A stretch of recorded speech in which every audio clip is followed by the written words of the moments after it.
Soil does not hold water.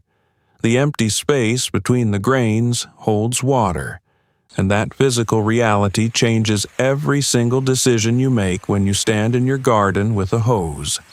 You watch the aggressive summer heat arrive in full force, and the broad leaves of your vegetable plants begin to droop severely under the punishing afternoon sun. The automatic reaction, the deeply ingrained instinct of every gardener who cares about their crop, is to immediately reach for the hose. You stand there and pour copious amounts of water over the surface, hoping to provide immediate relief to the stressed root systems. It pools heavily, it creates muddy puddles, and eventually it seems to vanish into the ground. You might decide to water more frequently, perhaps twice a day, increasing the overall duration and volume of each watering session. But when the afternoon rolls around again, the plants are wilting just as severely as before. The water seems to have done nothing to sustain them. The surface might even be dry, hard, and actively cracking within just a few short hours of your extensive watering effort. The widespread assumption is that the soil absorbed the applied water like a giant, homogeneous sponge.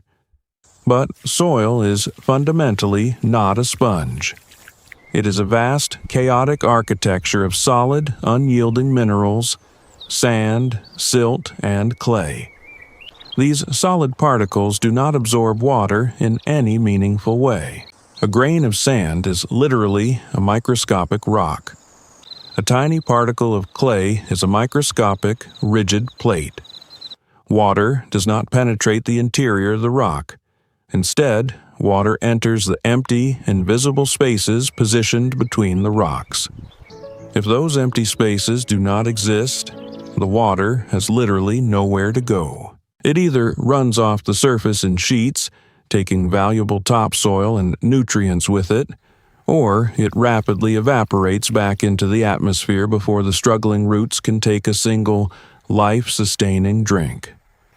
The standard, conventional advice says to water more frequently when the summer gets difficult and the plants look tired. But adding more water to a collapsed structure that cannot physically hold it is a profound, tragic waste of time, effort, and precious resources. Published soil research reports that true water retention is fundamentally a function of soil structure and internal geometry, not just the raw volume of liquid applied from above. To understand exactly why your garden remains continuously thirsty despite your daily, exhausting efforts, you have to stop looking at the solid dirt as a solid mass and start looking at the invisible, complex architecture of the air between the grains.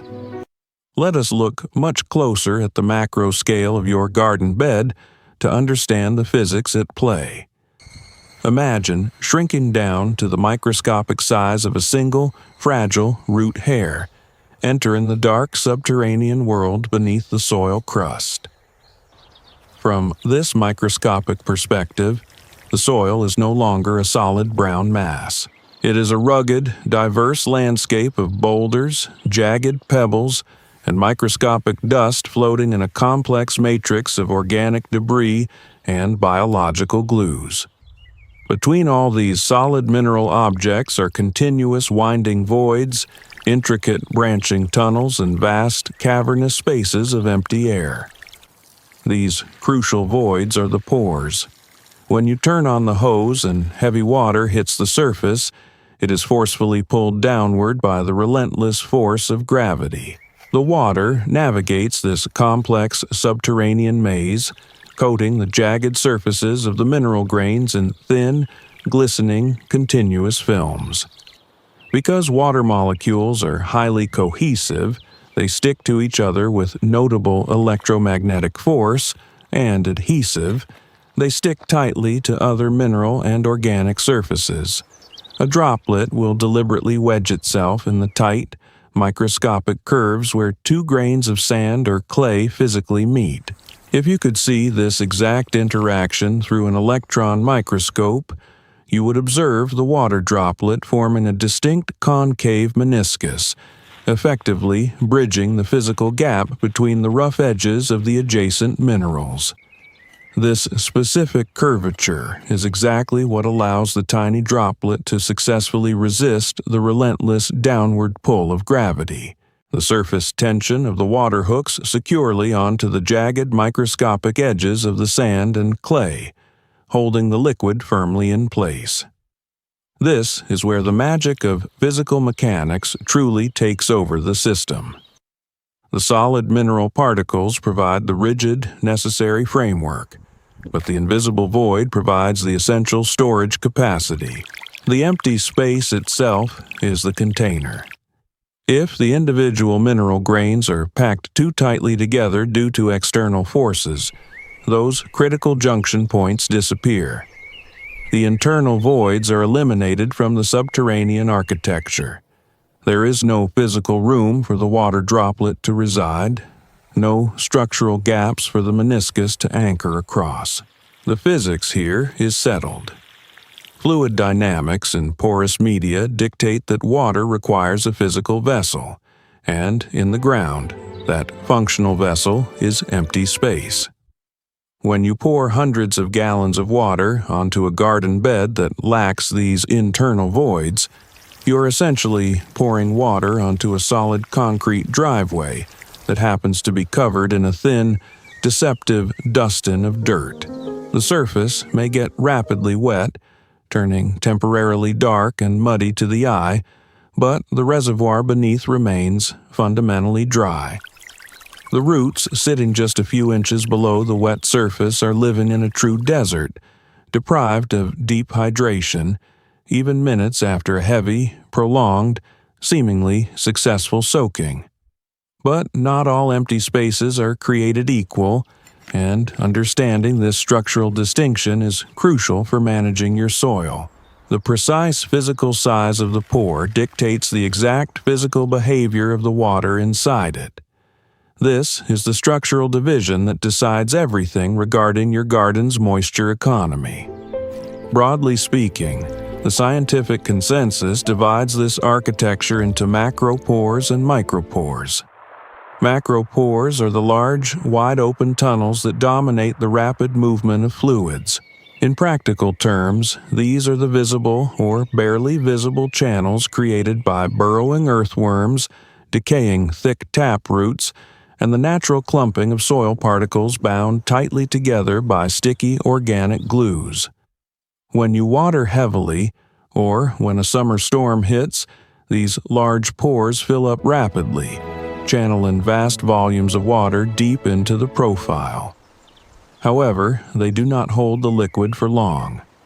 Gravity is vastly stronger than the weak capillary forces present in a wide tunnel. The water drains quickly downward, pulling fresh, oxygen-rich air from the atmosphere and directly behind it as it vacates the physical space. This sudden rush of oxygen is critical because plant roots and the soil microbiome need to breathe just as much as they need to drink. If the wide macropores stay filled with water, the roots will quickly drown and rot in anaerobic conditions. Then there are the micropores. These are the microscopic, invisible gaps located between tiny clay particles and fine pieces of humified organic matter. In a micropore, the physical space is narrow, often measured in micrometers. Because the solid walls of the pore are so close together, the capillary forces, the strong adhesion of water molecules to the mineral surfaces, become overwhelmingly strong, easily overpowering the downward pull of gravity.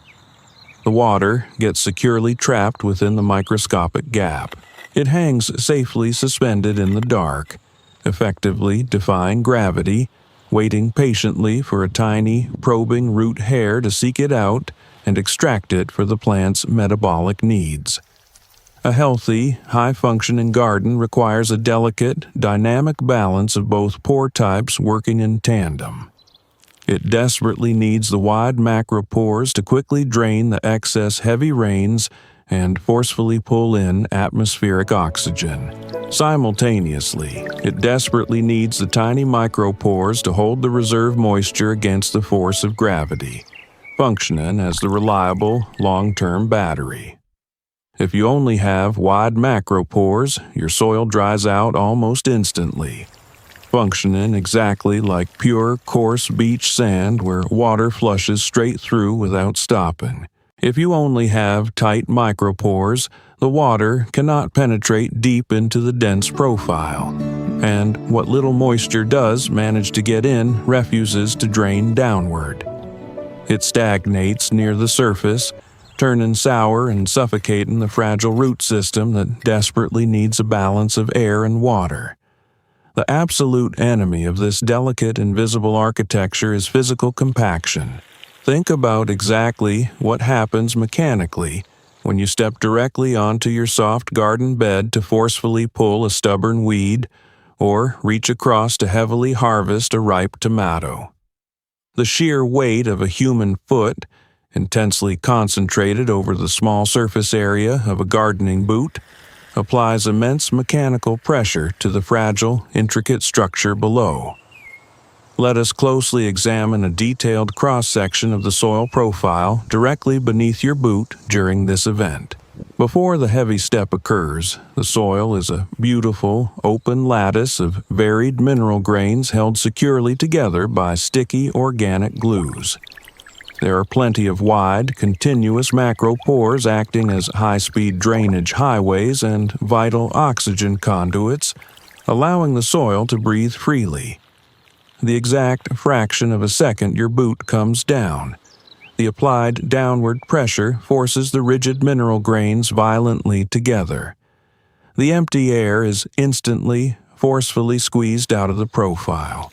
The delicate structural integrity of the macropores collapses under the extreme weight. The wide, continuous tunnels are instantly crushed into narrow, disconnected micropores, or they are eliminated as the sand and clay grains grind destructively against one another. A cross-section taken immediately after this severe compaction event looks fundamentally, visually different from the healthy, aerated soil just inches away. The uncompacted side of the bed reveals a sponge-like, crumbly network of dark aggregates and clearly visible open gaps. The compacted footprint, however, is a dense, unified, monolithic block. It is a solid, impenetrable wall of tightly packed minerals lacking any meaningful structural void space. Now, when you bring the heavy flow of the garden hose to this recently crushed section, the water hits the surface and stops dead. It cannot find a wide macropore to travel down into the depths. The vital capillary forces that should ideally be pulling water down into the deep reserves are blocked by the physical density of the newly formed, impermeable surface crust. The water pools rapidly, runs off sideways toward the lowest available point, and the delicate roots directly beneath that compacted footprint remain permanently dehydrated. You cannot water your way out of severe structural compaction. Pouring more liquid onto a physically collapsed architecture does not magically inflate the closed pores. It just wastes the precious liquid as it rapidly sheets away or aggressively evaporates into the hot summer air.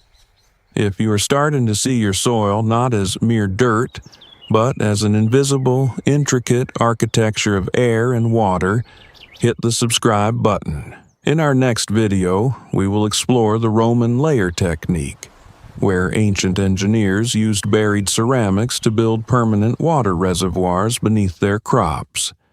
So, how do you successfully return the vital void space to the dense earth once it has been lost?